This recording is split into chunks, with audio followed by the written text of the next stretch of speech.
Hello friends, welcome to my YouTube channel. In this video, we will study about Gandhian era in India, about the life sketch of Gandhiji and his methods and ideologies. I will deal this much part in this video, and the non-cooperation movement, its impact, and all the other things, objectives and all, we will do in our next video. So I will cover this chapter of class 10th history ICSC in 3 or 4 videos. So this is my part 1, in which I will deal in detail about the life sketch of Gandhiji. So before starting with this chapter, we should have a thorough knowledge about Mahatma Gandhi. So life sketch of Gandhiji. His full name was Mohandas Karamchand Gandhi. His father was Karamchand Gandhi, and his date of birth, he was born on 2nd October 1869 at Porbandar, Gujarat. He died at 30th January 1948. Then his political guru was Gopal Krishna Gokhale. So this is important. It can be asked in the question paper also. Who was the political guru of Gandhiji? He was Gopal Krishna Gokhale. Then Gandhiji went to England in the year 1888. See, I have marked year 1888. In the year 1888, Gandhiji went to England to study the law. Then in the year 1893, he went to South Africa to practice this law.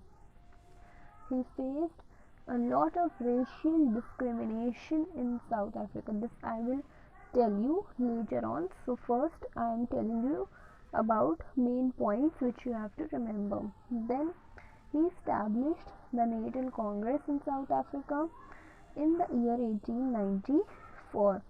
Then he returned to India on 9 January 1915.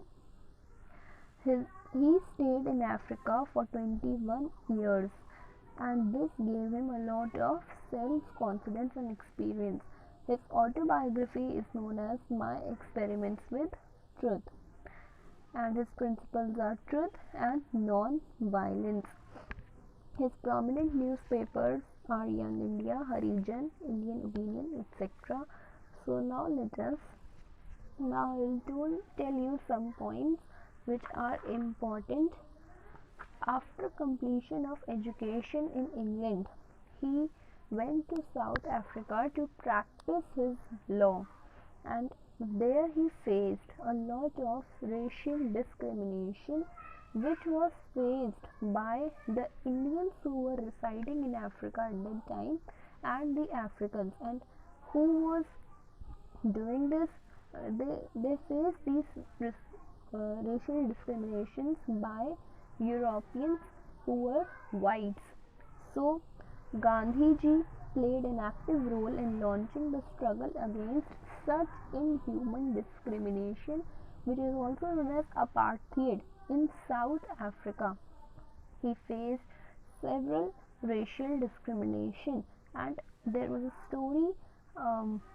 Gandhiji was visiting to a certain place, and he had a ticket, first class ticket, but then also he was asked to move to the third class compartment because of his race, and he did not comply. He refused to comply with this, and as a result he was thrown out of the train. So this incident inspired him to take a cause of justice for those who were silent bearers of such brutal treatment. And then he founded the Natal Indian Congress in the year 1894, and it was in South Africa where for the first time Gandhiji used the method of satyagraha and ahimsa as a means to achieve the political social justice against the mighty British in South Africa. So I told you each and every point in detail. Now I will tell you about Gandhiji's arrival in India. He arrived in India in the year 1919, and thus a period from 1919 to 1948 is known as the Gandhian era in India.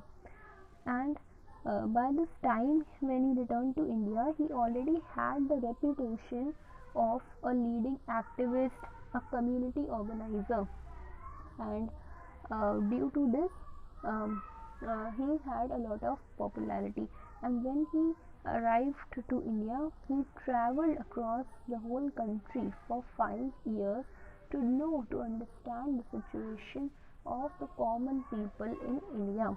And now Gandhiji's first active part, now this is very very important, Gandhiji's first active participation in a movement in India was the Champaran Satyagraha of 1917. Champaran Satyagraha of 1917. See, this I have marked. 1917 Champaran Satyagraha was Gandhiji's first active participation movement, and this is seated in whatever now I am going to tell you about Champaran Satyagraha, Ahmedabad Satyagraha, Kheda Satyagraha. This is not in detail. It is given in your books only the names, and I think one line is given. So I am telling you in detail because this will give you a idea, and you will be able to correlate the non-cooperation movement and civil disobedience movement if you will be able to understand the ideologies and methods of Gandhiji. And how you will be able to understand all this? While you will study about the satyagrahas, the first, second and third, which were major important satyagrahas which were launched by Gandhiji. That is why I am dealing with this in detail. So let us have a look on this. Champaran Satyagraha was Gandhiji's first satyagraha. The European planters were compelling the peasants of Champaran, which is a district in Bihar, to grow indigo on their land, and they had to sell the indigo on a fixed price which was determined by the European planters. And this way these planters were oppressing the peasants by exploiting them. Consequently, Gandhiji reached Champaran, and there he examined the conditions of the peasants, and he ordered all the peasants and he ordered all the peasants see, this is I have written, he ordered all the peasants to have a strike. Okay, so Gandhiji was ordered by the officials, British officials, to leave the state of Champaran, but then also he defied the British orders and refused to leave till the British officials were forced to withdraw its earlier order and thereafter appointing a committee of inquiry. This exposed Gandhi to feeble conditions of the peasants and abject poverty in which most of the Indians were living. So by this Champaran Satyagraha, he was exposed to the feeble. He understood the conditions of the peasants at that time in India. Then this was Gandhiji's first movement, I told you, and after winning this battle, he went to Ahmedabad, which is a state in Gujarat, to take a glimpse of the conditions of Ahmedabad. So now I will tell you about Ahmedabad Satyagraha. Ahmedabad Satyagraha was in the year 1918. I think I am audible. So in 1918, Gandhiji intervened in a dispute between textile workers and mill owners of Ahmedabad. So there was a dispute between the textile workers and the owners in Ahmedabad, and he intervened between the dispute. And the textile workers of Ahmedabad were demanding a 35% increase in their wages because of inflation. Gandhiji insisted the workers to go on a strike using satyagraha instead of violence. To get the demands accepted, Gandhiji himself undertook a fast unto death to strengthen the power of the workers. It was Gandhi's first hunger strike in India. So this can be asked, name the first hunger strike of Gandhiji in India. So it will be Ahmedabad mill strike. Then all these things put pressure on the mill authorities, and they finally accepted to increase the wages of the workers by 35% on the fourth day of their strike. And now Gandhiji turned to Kheda, which is a district in Gujarat.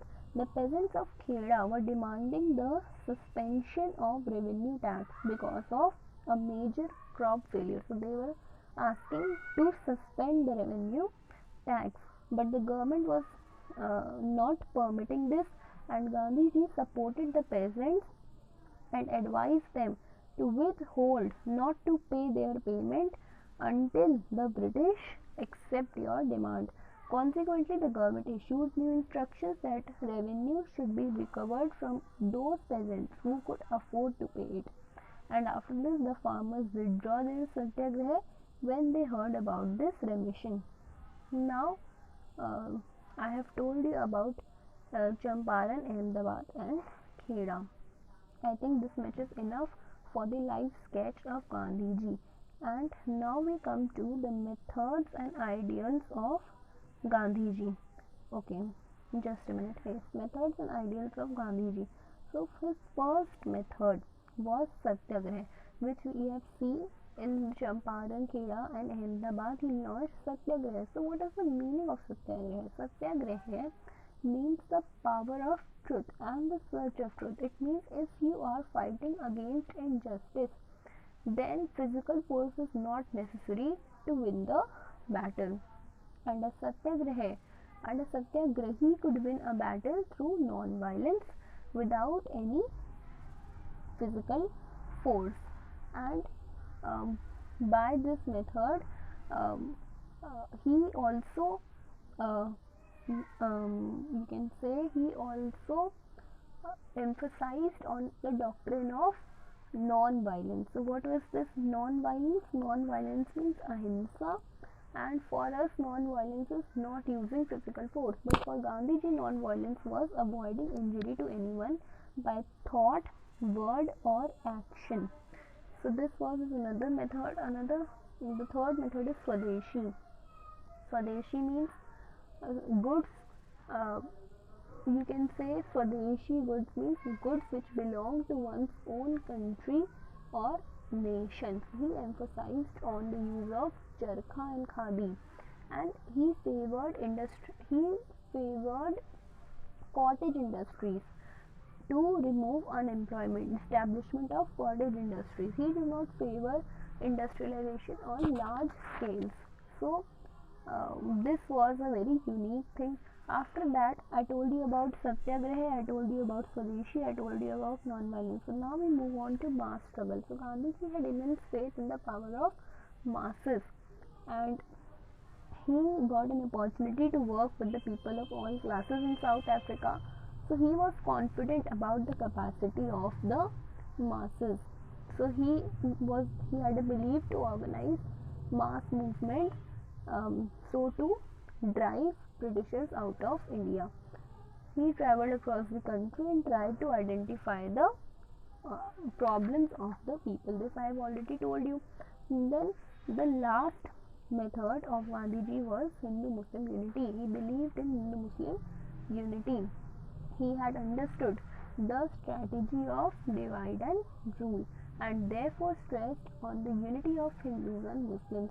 He sided with the Muslims, that is, he supported the Muslims in the Khilafat movement, and in return the Muslims supported him in the non-cooperation movement against the Britishers. So this was the methods and ideals of Gandhiji, and this is the end of this video, and I will deal in detail about the non-cooperation movement in the next video. And thank you for watching, and if you like this video, then please do not forget to press the like button, and please subscribe to my channel and share this video to each and every child so that everyone should be benefited. And if you have any queries or if you want to ask anything, then you can post it in the comment section, and please post that how was it. I hope you all understood everything. So thank you and goodbye.